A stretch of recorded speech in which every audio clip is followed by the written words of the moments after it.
hoy que es domingo 16 de marzo de 2025, y estamos aquí en Villa Mercedes, San Luis, República Argentina. Si yo le tuviera que poner un título a esta prédica, le pondría El propósito y las circunstancias. Las circunstancias, mis queridos, las tenemos todos, estamos inmersos en ciertas circunstancias. Algunas de esas circunstancias son complejas, son complicadas, otras no, están metidos en ciertas circunstancias. Personales, familiares, qué sé yo, acá de la ciudad, de la política, del mundo. Nosotros estamos metidos en ciertas circunstancias del mundo. Hablamos de eso. Hay cosas que suceden en el mundo que nos afectan a nosotros. Esas son las circunstancias en las cuales tenemos que vivir. Cuando yo hablo de propósito, hablo de otra cosa. Hablo de por qué. Lo voy a decir más simple. ¿Para qué vivimos? Y los hijos de Dios, ¿para qué vivimos? Muchos pueden decir, y para servir al Señor, bla, bla, bla, bla, bla. No quiero entrar en bla, blas. Ni en respuestas fabricadas o prefabricadas. Pero hay cuestión de circunstancias y hay una cuestión de propósito. El libro de los Hechos de los Apóstoles habla acerca de la iglesia.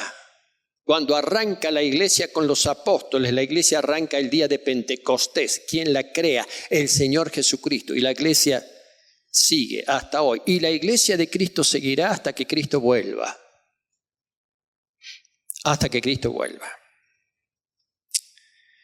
El libro de los Hechos de los Apóstoles narra los principios de la historia de la iglesia. Ya el Señor Jesucristo ascendió a los cielos, ya vino el Espíritu Santo, la iglesia comienza a moverse. Pero los últimos capítulos del libro de los Hechos de los Apóstoles, desde el capítulo 21 hasta el capítulo 28, que es el último capítulo, habla de las últimas circunstancias que debió vivir el apóstol Pablo.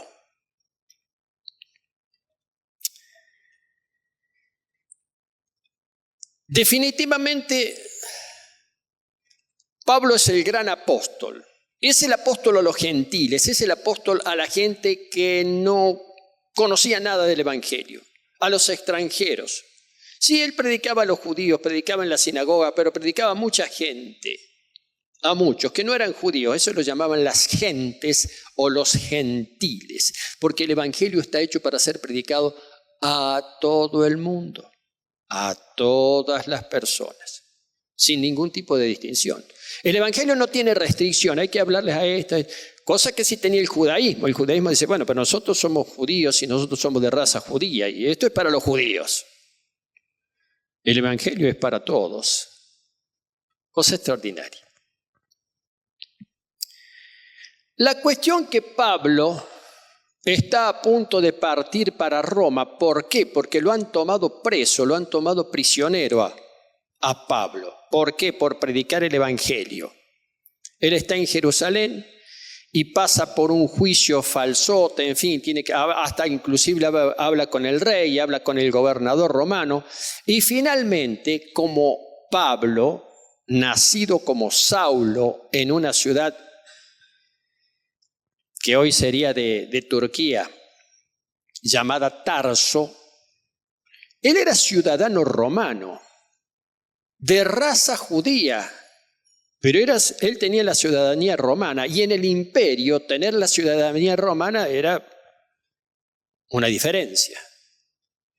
Entonces, cuando lo están juzgando a Pablo, él apela a su ciudadanía romana. Y dice, pero yo soy ciudadano romano y a mí quien me tiene que juzgar son las cortes de Roma, no cualquier tribunal. Así más o menos la historia. Muy interesante leer eso desde el capítulo 21 del libro de los Hechos de los Apóstoles hasta finalizar. Entonces, como Pablo apela al tribunal de Roma, y esto nos enseña una cosa. nos enseña que nosotros tenemos que velar y saber velar también por nuestros derechos. ¿Quiénes? Nosotros. A veces se los dejamos y que Dios se haga cargo. Nosotros tenemos que saber defender nuestros derechos, así como lo hizo Pablo. Un momento, yo soy ciudadano romano. Ah, sí, has apelado al César, dice, al tribunal de Roma. Entonces tenés que viajar a Roma. Y viaja Pablo a Roma, se embarca en una nave, pero como prisionero. Es muy interesante esto. Ahora bien, va a Roma como prisionero porque Dios le había dicho a Pablo que él tenía que testificar en Roma del Evangelio. ¿Y por qué Roma? Porque era la capital del imperio y de ahí se llegaba a todos lados. Todas las costas del Mediterráneo estaban gobernadas por los romanos. Entonces, desde Roma el Evangelio podía desparramarse para muchas regiones. Mucho más fácilmente que desde Palestina, que desde Jerusalén. Fíjense lo que significa la estrategia. El propósito de Dios era que Pablo tenía que llegar a Roma para testificar del Evangelio de Cristo. Ese es el propósito. Yo les voy a hablar un poquito acerca de las circunstancias. Muy interesante.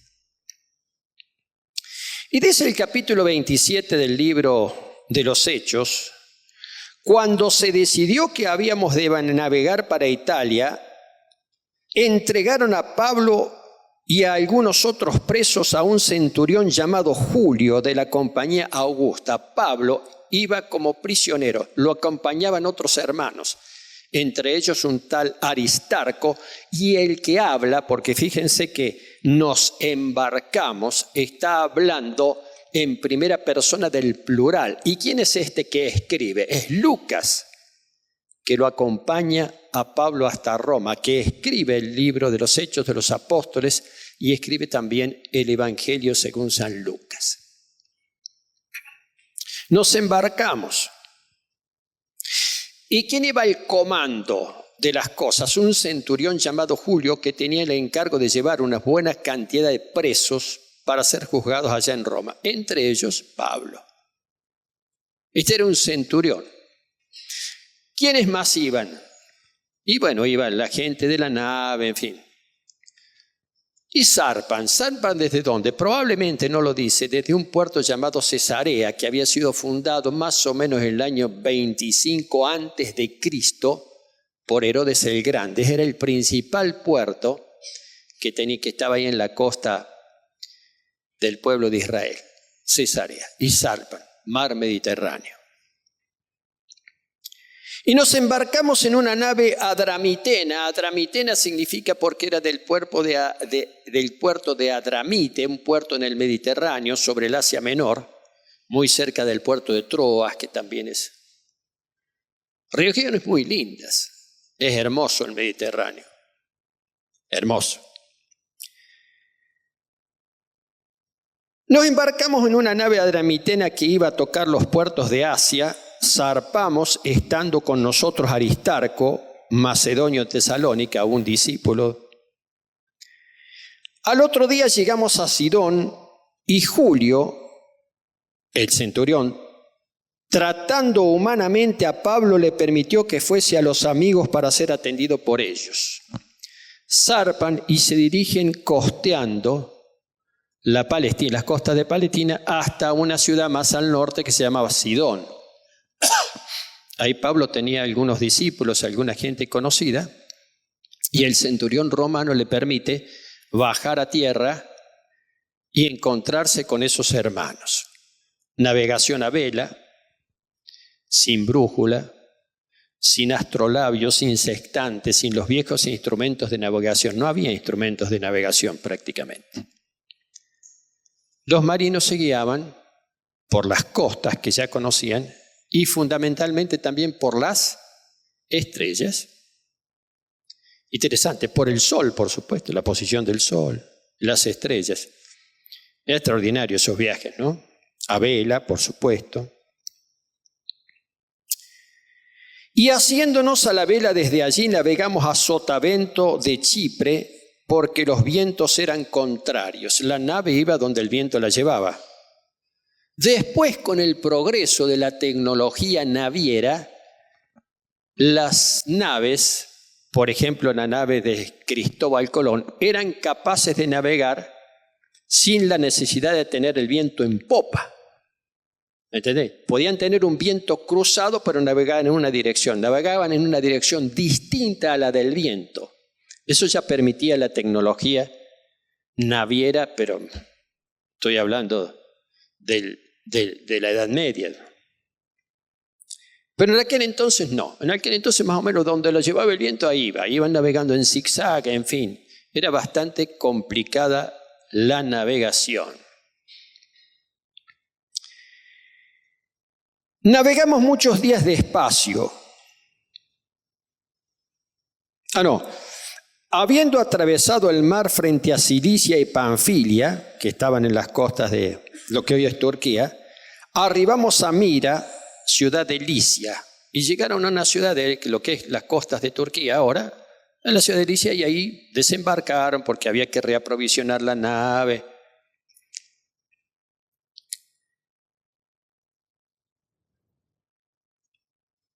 Y hallando allí el centurión una nave alejandrina que zarpaba para Italia, nos embarcó en ella. Ahí cambiaron de nave, cambiaron de embarcación. Y se subieron a una nave alejandrina. ¿Qué era una nave alejandrina? Una nave que venía desde Egipto, de la zona de Alejandría. Y en general desde Egipto se cargaban naves con cereales, con trigo particularmente para llevar a Roma. Eran naves grandes. Se calcula esa nave tenía más o menos unos 55 metros de largo. Ya había una buena cantidad de gente, tenía una buena capacidad para cargar, cargaban de todo, y particularmente cargaba granos. Y el centurión romano aprovechó esa nave que iba a Roma para subirse, subían ahí en la nave y seguían para Roma. Navegamos muchos días despacio, llegando a duras penas frente a Gnido, porque nos impedía el viento, y navegamos a Sotavento de Creta frente a Salmón. Decía, el viento no les era favorable, entonces iban despacio, muy despacio, o había poco viento, muy despacio, avanzaban, y días.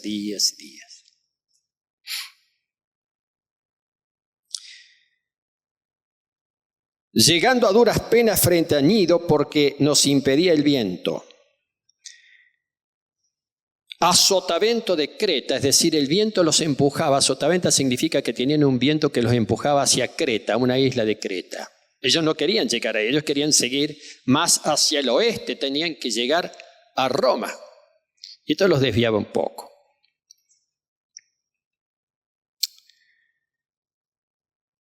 Y costeándola con dificultad, llegamos a un lugar llamado Buenos Puertos, cerca del cual estaba la ciudad de Lasea. Y habiendo pasado mucho tiempo y siendo ya peligrosa la navegación por haber pasado ya el ayuno, Pablo los amonestaba diciéndoles: varones, veo que la navegación va a ser con perjuicio y mucha pérdida, no solo del cargamento de la nave, sino también de nuestras personas. Pero el centurión romano le daba más crédito al patrón de la nave, al piloto de la nave, al capitán de la nave, que a Pablo. Y Pablo decía, no, ya venía el invierno, ya los vientos eran contrarios. Dice, es peligroso que zarpemos, decía Pablo. Y siendo incómodo el puerto para invernar, la mayoría acordó zarpar también de allí por si pudiesen arribar a Fenice, puerto de Creta, que mira al nordeste y sudeste, e invernar allí. Tenían que pasar el invierno. ¿Por qué? ¿Porque hacía mucho frío en la nave? No, porque en invierno se desataban algunos vientos, como se desató finalmente, que eran muy contrarios a la navegación. Estaban ellos a merced de las fuerzas de la naturaleza en esa navegación. Y así navegaban. Y ahí iba Pablo. Y soplando una brisa del sur, les pareció que ya tenían lo que deseaban y levaron anclas e iban costeando la isla de Creta, una isla que está en el Mediterráneo. Pero no mucho después dio contra la nave un viento huracanado llamado Euroclidón, y siendo arrebatada la nave y no pudiendo poner proa al viento, cuando había un viento muy fuerte, ¿qué se hacía? Se arriaban todas las velas y se ponía proa al viento, es decir, que el viento diera en la proa. Entonces la nave se estabilizaba más, porque si el viento le daba de costado la podía tumbar y si el viento la daba de atrás la llevaba a cualquier lado. Interesante.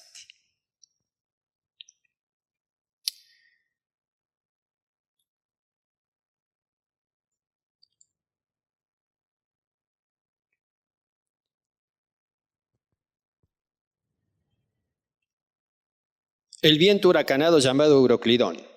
Y siendo arrebatada la nave y no pudiendo poner proa al viento, nos abandonamos a él y nos dejamos llevar. Y habiendo corrido a sotavento de una pequeña isla llamada Clauda, con dificultad pudimos recoger el esquife, porque el esquife era como un bote salvavidas grande, porque muchas veces las naves no podían llegar a la costa, porque tenían peligro de encallar. Entonces había que largar el esquife y en ese bote llegaban a la costa. Eso era importante. Pudimos recoger el esquife y una vez subido a bordo, usaron refuerzos para ceñir la nave y teniendo temor de dar en la sirte, arriaron las velas y se quedaron a la vez. ¿Qué era la sirte? Las sirtes son bancos de arena y todos los marinos tenían miedo de encallar en esos barcos de arena, en esos bancos de arena, porque era muy difícil después, si no subía la marea lo suficiente, sacar la nave de ahí. Podía quedar ahí la nave todo el tiempo, podía llegar a perderse. Entonces Pablo, como hacía ya mucho tiempo que no comíamos, puesto en pie en medio de ellos, dijo: habría sido mejor, varones, que me hubieran oído y no zarpar de Creta, tan solo para recibir este perjuicio y pérdida. Pablo le había dicho: no zarpemos de Creta, pasemos el invierno acá, hasta que vengan mejores épocas, mejores tiempos para la navegación. Pero ahora les exhorto a tener buen ánimo, pues no habrá ninguna pérdida de vida entre nosotros, sino solamente pérdida de la nave.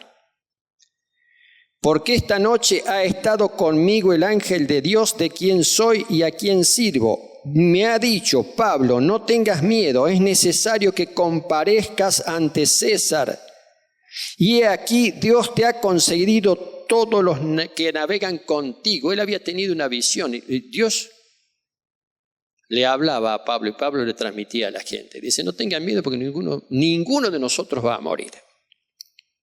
Por lo tanto, varones, tengan buen ánimo, porque yo confío en Dios, que será así como Él me ha dicho. Será Pablo, el apóstol. No era un cualquiera. Con todo, es necesario que busquemos y demos en alguna isla. Y venida la 14ª noche, ya 24 días de navegación, y siendo llevados a través del mar Adriático, a la medianoche los marineros sospecharon que estaban cerca de tierra, y echando la sonda hallaron 20 brazas, y pasando un poco más adelante, al echar la sonda hallaron 15 brazas. Te voy a explicar esto. Interesante cómo Lucas relata todo esto, de haber tenido idea de lo que significaba la navegación. De noche no se saben si se están aproximando a tierra o no, y si hay niebla menos todavía, no hay luz, no hay luna, no hay nada. Entonces echan una cuerda que tiene nudos cada tanto y llega un punto en que toca fondo, entonces cuentan los nudos, esas son las brazas. Dice 20 brazas y avanzan un poco a 15 brazas, quiere decir que están llegando a una tierra. El mar es cada vez menos profundo. Y temiendo dar en escollos, echaron 4 anclas por la popa y ansiaban que se hiciese de día. Entonces los marineros procuraron huir de la nave y echando el esquife al mar, aparentaban como que querían largar las anclas de proa, es decir, los marineros, los tipos que manejaban la nave, Eran 276 personas en esa nave. Una nave más o menos de 50 metros de largo. Iban todos apiñaditos. No era un crucero. Y los marineros querían huir. Y decía, acá estamos perdidos, al menos nosotros con el esquife lleguemos a tierra firme y los demás que se las arreglen. Los marineros, ¿no? Pero Pablo le dijo al centurión y a los soldados, si estos no permanecen en la nave, ustedes tampoco se pueden salvar. Entonces los soldados cortaron las amarras del esquife y lo dejaron perderse. Así, tac, cortaron las sogas que ataban el esquife y que ataban el bote ese. Hasta luego, que se pierda. Y cuando comenzó a amanecer, Pablo exhortaba a todos a que comiesen, diciendo, este es el 14º día que ustedes velan y permanecen en ayunas, sin comer nada. Por tanto, les ruego que coman por vuestra salud, pues aún ni un cabello de la cabeza de ninguno de ustedes perecerá. Es decir, Dios me ha dicho esto.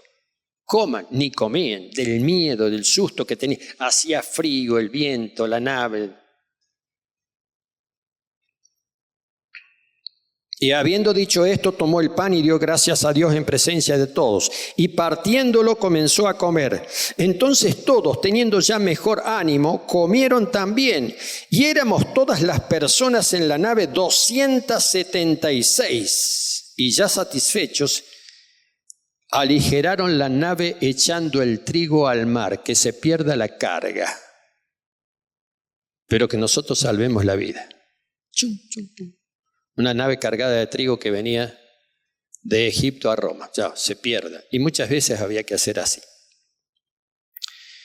Cuando se hizo de día no reconocían la tierra, pero veían una ensenada que tenía playa, en la cual acordaron varar, si pudiesen, la nave. Vieron una isla y una playa. Cortando pues las anclas, las dejaron en el mar, largando también las amarras del timón e izada al viento la vela de proa, enfilaron hacia la playa. Y dieron un lugar de 2 aguas, hicieron encallar la nave, y la proa hincada quedó inmóvil. Y la popa se abría con la violencia del mar. Es decir, la proa, la parte delantera de la nave, encalló en la arena y la popa se movía con el viento y con el agua. Entonces los soldados acordaron matar a los presos para que ninguno se fugase nadando.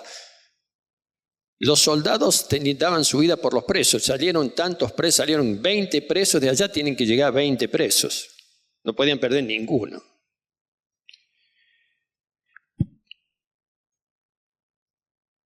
Entonces los soldados acordaron matar a los presos para que ninguno se fugase nadando, pero el centurión, queriendo salvar a Pablo, les impidió este intento y mandó que los que pudiesen nadar se echasen los primeros y saliesen a tierra, y los demás parte en tablas, parte en cosas de la nave, y así aconteció que todos se salvaron saliendo a tierra. Sí, acá estaba la nave, el esquife ya no estaba, había que hacer no sé cuántos, 100, 300, no sé cuántos metros, algunos sabían nadar, otros no sabían nadar en tablas, en esto. Pablo, yo no sé si sabía nadar o no sabía nadar, no lo dice la Escritura, a lo mejor sabía, o a lo mejor una tabla, no sé qué. Finalmente llegaron a tierra firme.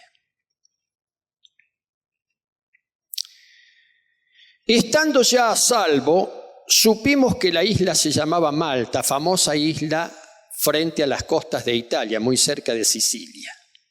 Famosa isla del Mediterráneo por muchos hechos históricos. Y los naturales nos trataron con no poca humanidad, porque encendiendo un fuego nos recibieron a todos, y a causa de la lluvia que caía y del frío, lluvia. Entonces los naturales de la isla, que Pablo no sabía, que no la conocía tampoco, ni sabía qué isla era, Malta. Lucas tampoco, después se entera que la isla se llamaba Malta. Una isla en el Mediterráneo que ahora tiene mucha afluencia turística, linda, muy interesante. Muchas cuestiones históricas pasaron ahí. Entonces, habiendo recogido Pablo algunas ramas secas, las echó al fuego. Él colaboraba también. Vamos a hacer una hoguera para no morirnos de frío acá. Una hoguera, recogió unas ramas secas, las tiró al fuego. Y una víbora, huyendo del calor, se le prendió en la mano. sufre la mordedura de una víbora en la mano. Cuando los naturales de la isla vieron la víbora colgada de su mano, se decían unos a otros: ciertamente este hombre es homicida, a quien, escapando del mar, la justicia no deja vivir. Fíjense la interpretación de la gente. Pues estaban seguros que el hombre iba a morir. Conocían ese tipo de víbora, una víbora venenosa. Ellos estaban esperando que Pablo se hinchase o cayese muerto de repente, pero habiendo esperado mucho y viendo que ningún mal le venía, cambiaron de parecer y dijeron que era un dios. Eran paganos ellos. Y aconteció que el padre de Publio estaba en la cama, porque Publio era el jefe de esos nativos de Malta. Y tenía el padre que estaba enfermo de fiebre y de disentería. Y entró Pablo a verlo, y después de haber orado, le impuso las manos y lo sanó. Hecho esto, también los otros en la isla que tenían enfermedades venían y eran sanados, los cuales también nos honraron con muchas atenciones, y cuando zarpamos nos cargaron de las cosas necesarias. Pasados 3 meses nos hicimos a la vela en una nave alejandrina que había invernado en la isla. 3 meses estuvieron en esa isla en Malta.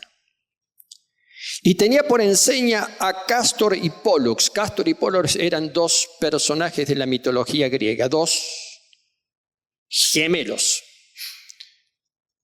Hay una constelación que se llama la constelación de Géminis o de los gemelos, y tienen 2 estrellas, una se llama Cástor y la otra se llama Pólux. Eso se lo puso mucho tiempo después en homenaje a estos 2 personajes de la mitología griega. Pasados 3 meses nos hicimos a la vela en una nave alejandrina que había invernado en la isla, la cual tenía por enseña Cástor y Pólux. Y llegando a Siracusa, estuvimos allí 3 días. Ya llegan a territorio de Italia, llegan a Sicilia. No están todavía en Roma, les falta navegar a Roma. Y de allí, costeando alrededor, llegamos a Regio. Y otros días después, soplando el viento, llegamos el segundo día a Puteoli, donde habiendo hallado hermanos, nos rogaron, ya están muy cerca de Roma, ya están en Italia. Donde habiendo hallado hermanos, nos rogaron que nos quedásemos con ellos 7 días, y luego fuimos a Roma, de donde, oyendo de nosotros los hermanos, salieron a recibirnos hasta el foro de Apio y las 3 tabernas. Al verlos, Pablo dio gracias a Dios y cobró aliento. Cuando llegamos a Roma, el centurión entregó los presos al prefecto militar, pero a Pablo se le permitió vivir aparte, con un soldado que le custodiase en una casa. Siempre me gustó mucho este relato, este hermoso relato de Lucas del viaje de Pablo a Roma, porque hay un propósito ya establecido por Dios. Tenés que testificar en Roma.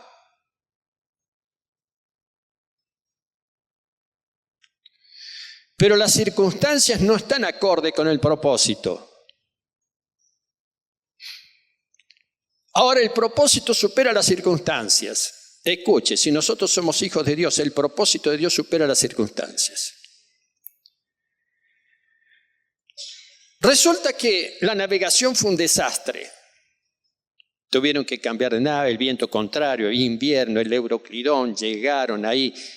Pero llegan a Malta y se bajan en Malta, tierra de paganos, tierra desconocida. Allí la mano poderosa de Dios lo salva a Pablo de la mordedura de la serpiente, para que se cumpla la palabra, que aun si bebieren cosas mortíferas no les hará daño. Y se está cumpliendo en Pablo la palabra dicha por el Señor. Y se sacude la víbora en el fuego y están esperando que muera, y dicen: este no murió, algo tiene este hombre. Ya había estado exhortando durante la navegación, ya había estado exhortando al capitán del barco y al centurión romano: no se aflijan, porque Dios me ha dicho que ninguno de nosotros va a perecer, se va a perder la carga, que era una cosa de mucha plata porque llevaba una buena cantidad de trigos a Roma.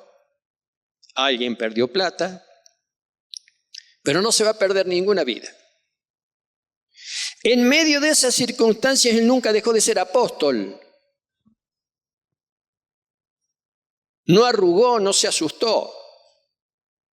Tú me haces acordar a cuando el Señor Jesucristo está en la barca en el mar de Galilea, que en realidad es como una especie de, ¿cómo te puedo decir? Un lago, un gran lago ahí en Galilea, donde ahí pescaban Pedro y los demás apóstoles pescadores. Estaba el Señor Jesús en la barca y se levanta una tempestad, porque se levantaban muchas tempestades, mucho viento, y la barca, chiquita, una barca pesquera, empieza a moverse para todos lados. ¡Ay, Señor Jesús durmiendo! ¡Ay, Señor, que perecemos! Y el Señor dice, tranquilos. Y el mar se calmó. Y Saulo hace una cosa parecida, dice, no tengan miedo porque ninguno de nosotros se va a perder. Se va a perder solamente la carga de la nave. Tuvieron que tirarla para aligerar el peso de la nave. Pero él comienza a predicar y a hacer milagros. Sanó al suegro del jefe o al padre del jefe de los nativos. Y después sanó un grupo de gente. Y después embarcaron en otra nave alejandrina que finalmente los va a llevar hasta Italia, pasando por Siracusa primero, después van puerto a puerto, van tocando distintos puertos hasta que lleguen al puerto más próximo a Roma. Y los hermanos que ya sabían, desde hace tiempo sabían, y seguramente ya se habían trasladado al puerto para esperarlo a Saulo de Tarso. ¿Cuánto? 2 meses, 3 meses, 4 meses, 5 meses, no sabemos. Pero ellos estaban esperándolo a Saulo de Tarso. A Pablo, perdón, no a Saulo. Al apóstol Pablo. ¿Cómo? A ver, desde la perspectiva siglo XXI. Pero ¿cómo es posible? ¿Acaso Dios no le dijo a este hombre que era necesario que testificara en Roma? ¿Y por qué tuvo que pasar por todas estas dificultades? Para que sepamos que el propósito atraviesa las circunstancias cuando tenemos fe.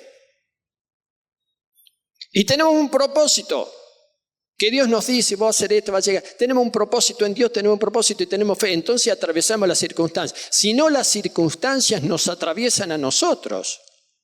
Y vivimos permanentemente atravesados por circunstancias y a merced de esas circunstancias, que muchas veces son adversas. Qué cosa tan interesante, le dice Dios a Pablo, me es necesario que testifiques en Roma. Y allá llega en cadenas. Se le permite, en lugar de ir a la prisión, porque las prisiones romanas eran terribles, ir a una casa. Eso seguramente fue la gentileza del centurión romano. Y Pablo vivió como 2 años en una casa alquilada. ¿Quién la pagaba? La pagaban los hermanos. ¿Saben qué? Ahí llega Pablo a Roma como un prisionero después de pasar por todas estas cuestiones y todas estas circunstancias. Y desde allí Pablo escribe algunas de las cartas que nosotros tenemos en la Biblia. De ahí escribe la carta, desde Roma escribe la carta a los Efesios, la carta a los Filipenses, la carta a los Colosenses, la carta a Filemón, las cartas a Timoteo, desde allí, desde Roma. Y él testifica ahí. Hay una cosa interesante que tenía Pablo, el apóstol. Para él lo más importante era el propósito, no las circunstancias, el propósito. ¿Qué quiere decir el propósito? Lo que Dios le había dicho, lo que él tenía que hacer, lo que él iba a hacer. Entonces nosotros nos preguntamos con mentalidad siglo XXI, ¿pero no le pudo haber facilitado las cosas? Y si le facilitaba las cosas,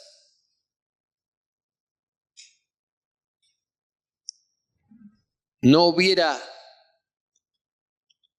tenido el carácter de Pablo, esa firmeza y esa fe que él tenía. ¿Verdad que nosotros protestamos? Yo soy uno y protestamos porque a veces las circunstancias se te pone difícil esto y se te pone difícil todo, se te pone difícil.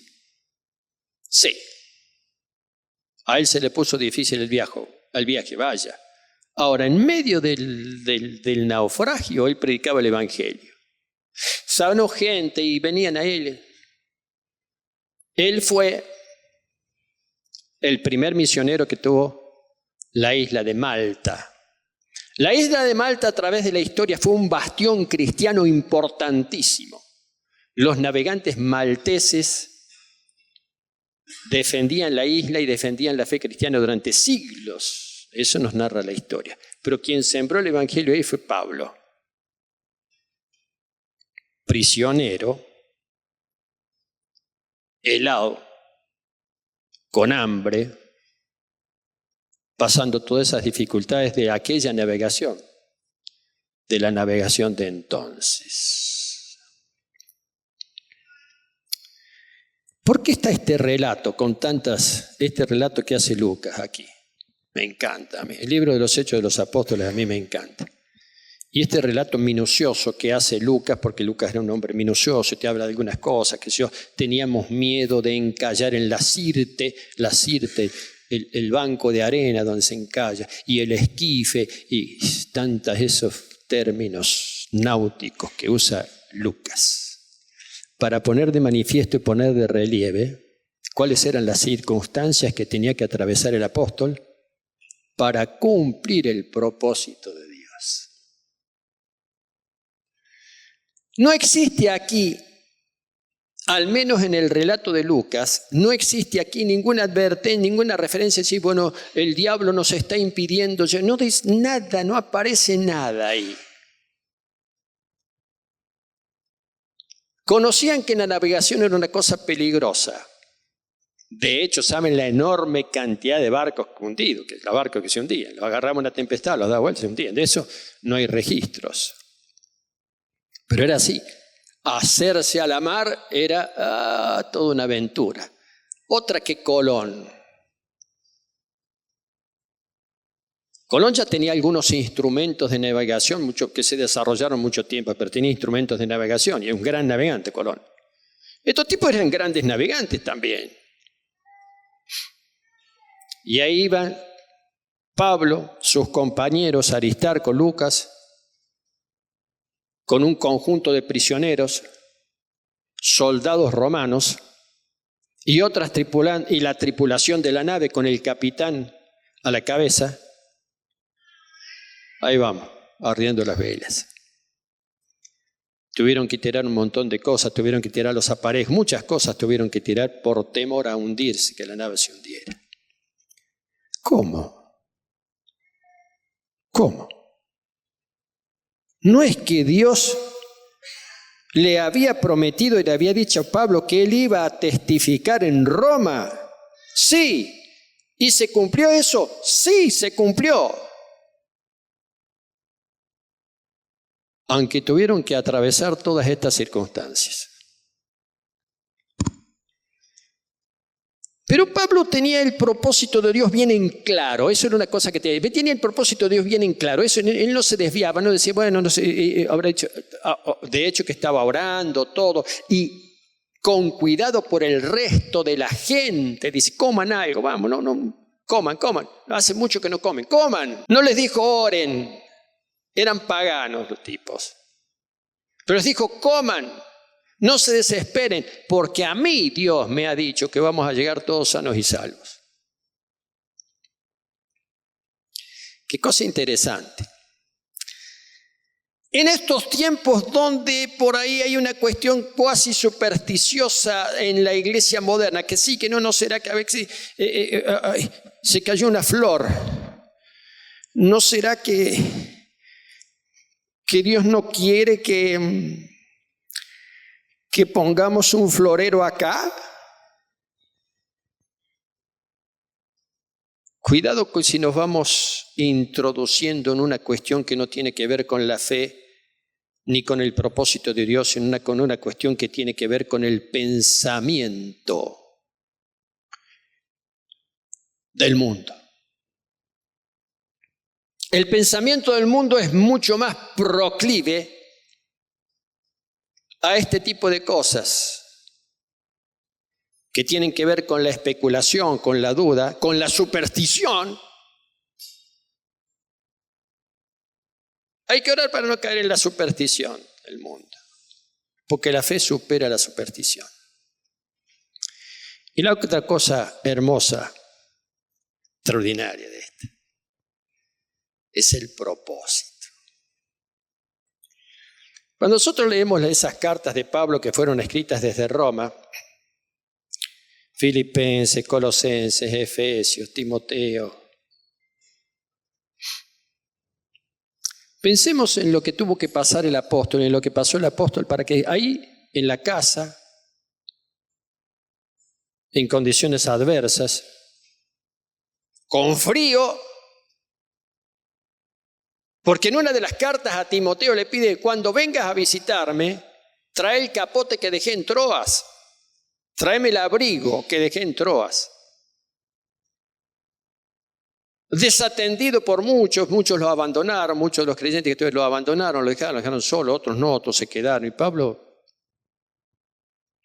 él vivía conforme al propósito de Dios. Él lo que quería era eso. Dios me ha enviado a predicar el evangelio a los gentiles. Y lo estoy haciendo.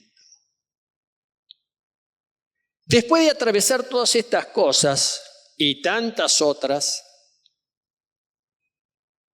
él escribe esas cartas que nosotros leemos y a nosotros nos inspiran, o que tenemos que leer, y a nosotros nos inspiran. 20 siglos después. Porque el propósito de Dios, mis queridos, es eterno. Y Él quiere hacernos participar a nosotros de esa eternidad que se vive por medio de la fe.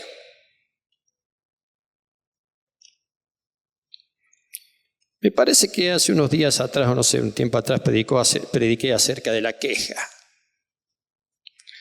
No aparece en este relato ni una sola queja de Pablo. Como aparecen quejas en otros, ¿viste? Pero no en él. No aparece, por ejemplo, Señor, ¿por qué estamos pasando por esta circunstancia? Manda un viento propicio. No aparece ni una sola. ¿Está Pablo acaso sometido a los vaivenes de las circunstancias? De ninguna manera. Su fe y el propósito de Dios se sobrepone a todas esas circunstancias. Es lo que el Señor demanda para nosotros, demanda para la iglesia ahora. Y es una bendición. Es una bendición. Hay tantos relatos que tienen este mismo significado. De mucha gente. Muchos creyentes a través de la historia y al día de hoy. Así que tenés dificultades, tenés lucha, tenés esto. Pero tenés firme el propósito de Dios, sí, entonces te vas a sobreponer, a todo eso te vas a sobreponer porque Dios va a hacer que te sobrepongas a todo eso. Esa es la fe. Mis queridos, esa es la fe. Escribiría en la carta a los Colosenses, puestos los ojos en Jesús, el autor y consumador de la fe. Escribiría esa carta, Pablo, el apóstol, después de atravesar todas estas cuestiones. Me gusta mucho a mí leer algunas historias, algunas biografías de grandes hombres de Dios, incluso mujeres de Dios, que sirvieron al Señor durante mucho tiempo, ¿no? Y es muy interesante ver la cantidad de circunstancias que traspasaron. Hagamos que nuestra fe en el Señor traspase las circunstancias y no vivamos nosotros traspasados por las circunstancias. Amén. Dale un aplauso al Señor. Amén.